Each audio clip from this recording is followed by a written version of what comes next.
thread in a tapestry, though its color brightly shine, can never see its purpose in the pattern of the grand design.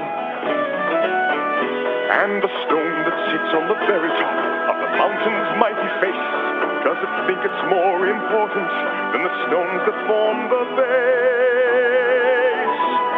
So how can you see what your life is worth, or where your value lies? You can never see through the eyes of man.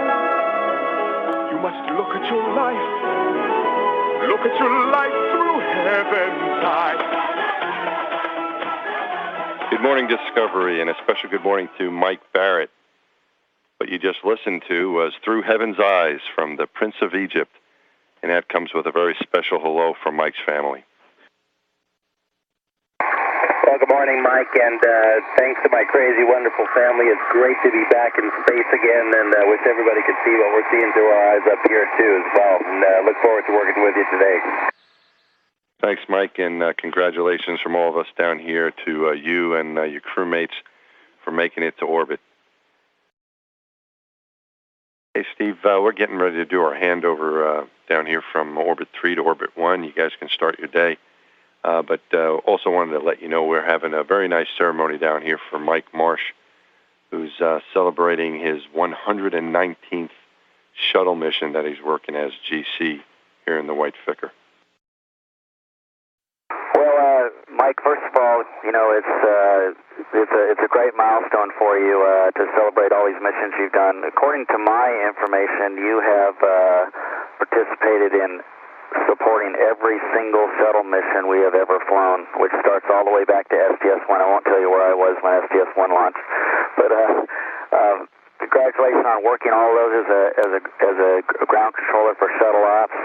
And Mike, on behalf of the crew, we really appreciate all your hard work down there. You know, seeing your faces when we walk in there and knowing you guys are working it makes us feel real confident up here. So congratulations to you, and I know that you wouldn't be as big of a success if you didn't have a great family standing behind you. So congratulations to all of you as well.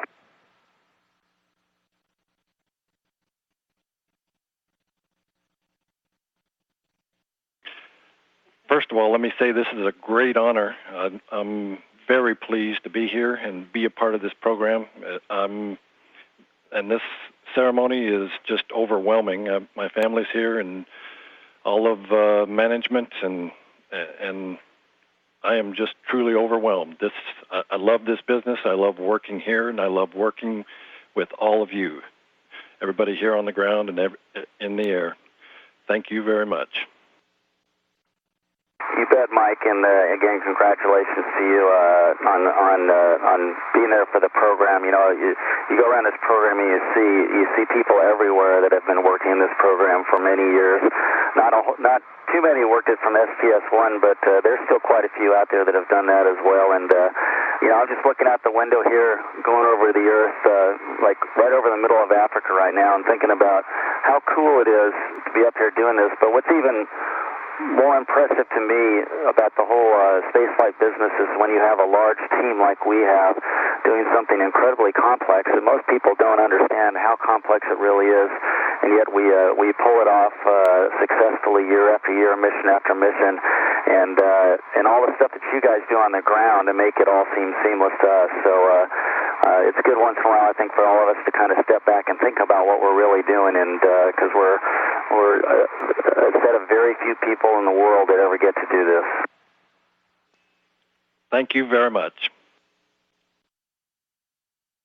This is the flight deck, looking there on the far right-hand side at the pilot, Eric Bowe. The crew is getting ready to conduct a course correction burn. This will adjust Discovery's velocity by 10.3 feet per second. The crew's had a very busy morning so far. They've got an even busier day ahead as they get ready to not only conduct a couple of these course correction burns, but also this orbiter boom sensor system survey today. They will start off with the right wing, the starboard wing, then move that orbiter boom sensor system over to the nose cap, and then finally wrap up with the port wing on the left-hand side. All of these images will be downlinked to the team here in Houston. They'll take a look at them over the next couple of days to make sure that Discovery's thermal protection system, and namely those forward portion of the wings and that reinforced carbon that's on the front part of the nose cap has fared well during yesterday's launch. 10 seconds to go.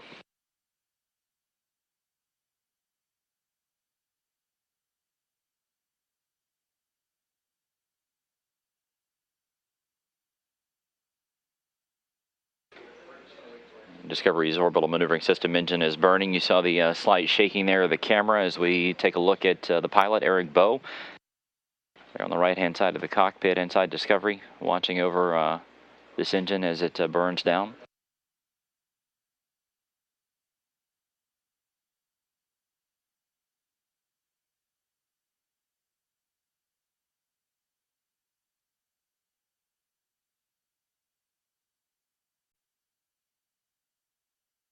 Good burn, Discovery, no further trim required.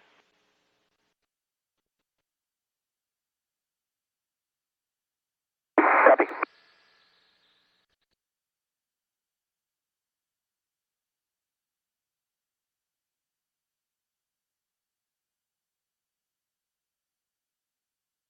Crew adjusting the camera there on board the flight deck of Discovery. You see Al Drew there on the far left-hand side.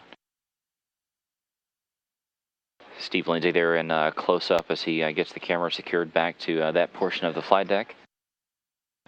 Now that this engine burn has been concluded successfully, the crew is going to turn their attention over to this orbiter boom sensor system survey. This is going to take about 6 hours to complete, which will take up the majority of the crew's day. You see Nicole Stott there floating through.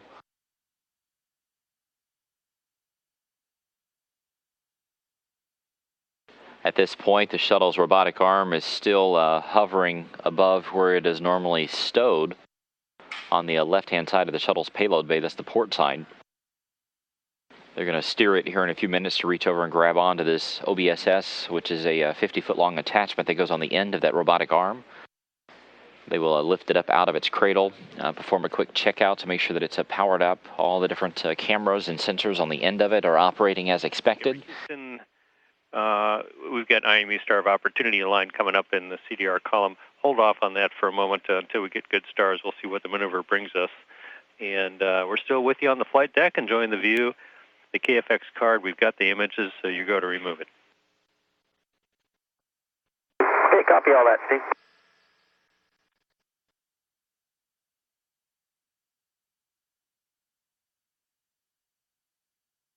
The very tip end of the shuttle's robotic arm there at the top center portion of your screen. There at the bottom is the target for that arm. That is the end of the orbiter boom sensor system attachment. Houston, we're on page 7-4 of PDRS. We think we have everything configured correctly before we grapple, but it's at the top of the page. If you'd give us the go, if you see the APC in a good config. Discovery Houston PDRS. Eric, PDRS book page 7-4 on the top. Those three checks have been confirmed by us, so you're going to continue. With the arm in motion now as the crew gets ready to attach the robotic arm onto the orbiter boom sensor system to get this survey underway.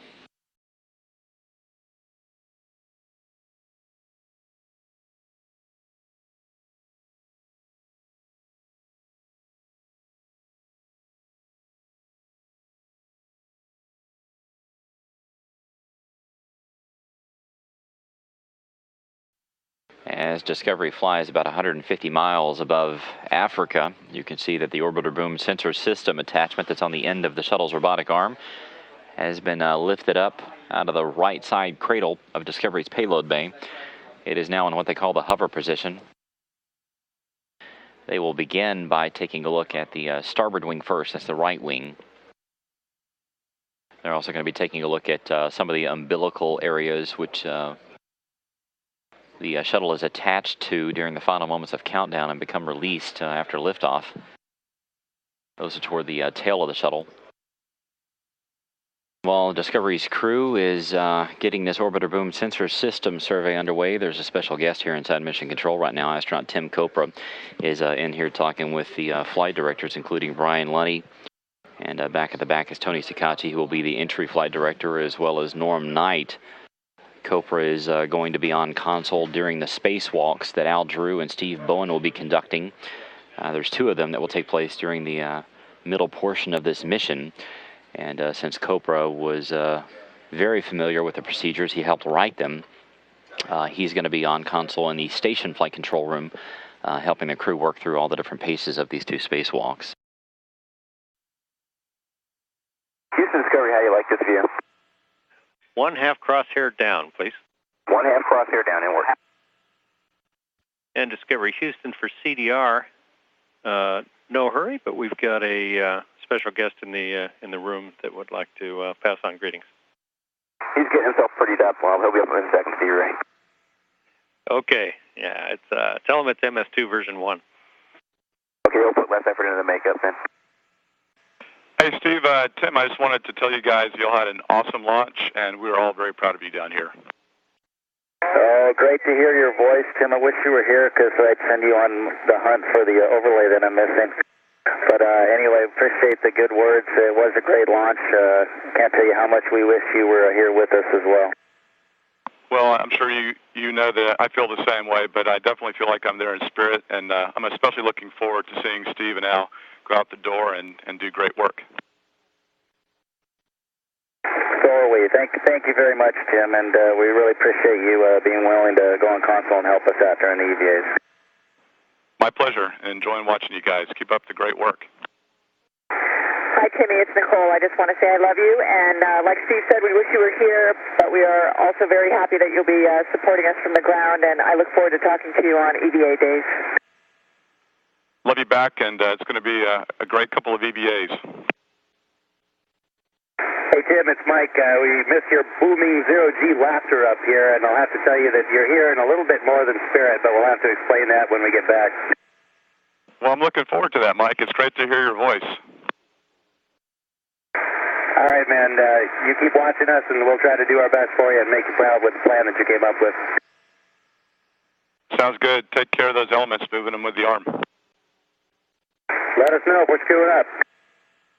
Will do. This afternoon. All right, Discovery. It just goes to show you have a 7-person crew. They're just not all up there with you.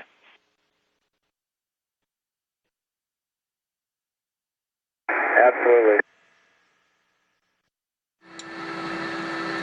This is Mission Control Houston. We want to step away from the OBSS inspection for a few minutes and show you this live video on board the International Space Station. The crew is opening up the Kepler automated transfer vehicle. It arrived at the station yesterday, docked shortly before Discovery's liftoff. But it is bringing up several tons of supplies for the crew. It is installed on the back end of the Russian segment, the Zvezda service module. But the crew is busy opening it up and going inside. They've put on some masks a few minutes ago. This is standard protocol. Anytime they open up a new piece of the station or any kind of vehicle that greets them, all that is to do is to protect them from any sort of dust or debris that could come loose during the launch and ascent of that vehicle. And of course it would float up in the weightlessness of space, but they've cleared the environment. Alexander Clary there is preparing the hatch in between the two vehicles.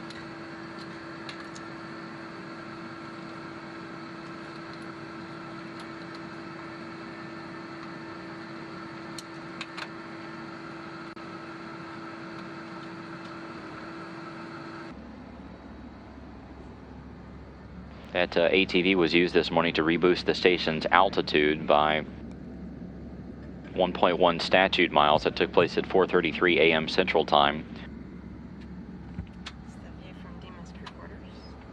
The crew's going to be very busy not only with this STS-133 mission, but also unloading all the different cargo inside ATV. Oleg, how is it? Over the next several days and weeks. Yeah, it's fine. Smells okay? Felix Krupochka there. One more sample. Okay. Formaldehyde is not present. What about carbon monoxide? Okay. So good to check for everything.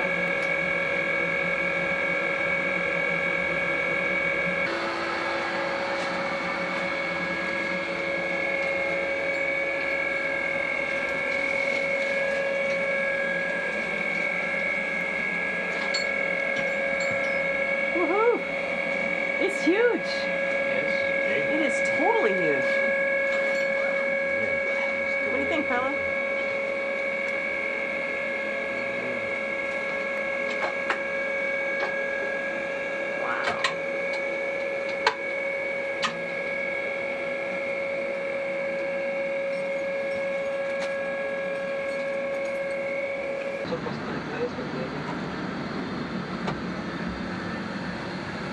Отвечаю, выглядит.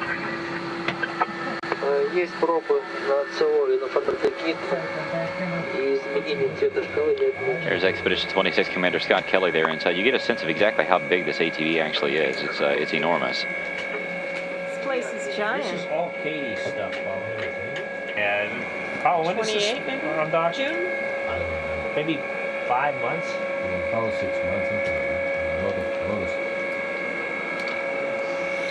Okay, if I remember correctly, this guy goes here.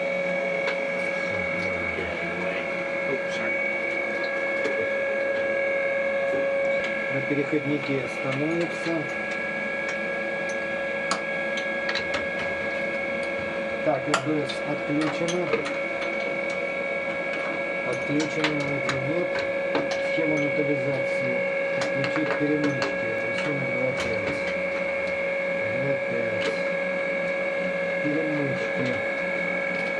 Так, одна перемычка идет. ФПП.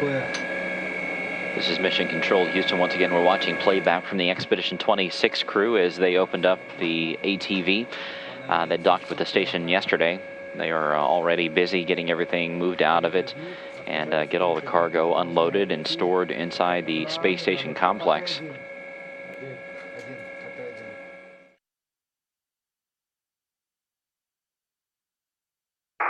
Houston Discovery for EVA. Are we talking EVA on air to ground too, guys? Yes, we are. Okay, go ahead. EMU checkout prep complete and moving on to EMU checkout. Copy. Thanks, Steve. While this survey of the orbiter boom sensor system in the left wing of Shuttle Discovery continues, the crew inside rapidly moving through the steps to get the 2 space suits that Al Drew and Steve Bowen will be using checked out. Those are going to be moved across the hatchways after docking tomorrow. As we take a live look outside of Discovery's payload bay, taking a look at that robotic arm with the orbiter boom sensor system attached at the end of it, the crew is steadily working through this port wing survey. Commander Steve Lindsay and pilot Eric Bowe are now maneuvering the robotic arm to put the OBSS back onto the starboard sill of the payload bay and complete today's operation. This view comes from a camera on the robotic arm, on the elbow of the arm. Looking down the forearm, you can see the end effector where it is has a grip on the end of the OBSS. And as Lindsay and Bowe get it lined up, they'll be lowering the OBSS back into a set of cradles along that starboard side of the sill. Today's inspection all went without any hitches. There were no reports of any problems with the systems as the inspection was conducted to include the starboard wing, the port wing, and the nose cap, as well as the OMS pods and associated areas, the heat shield tiles, and to at least the untrained eye, there was no indication seen of any areas of the thermal protection system that had suffered any damage.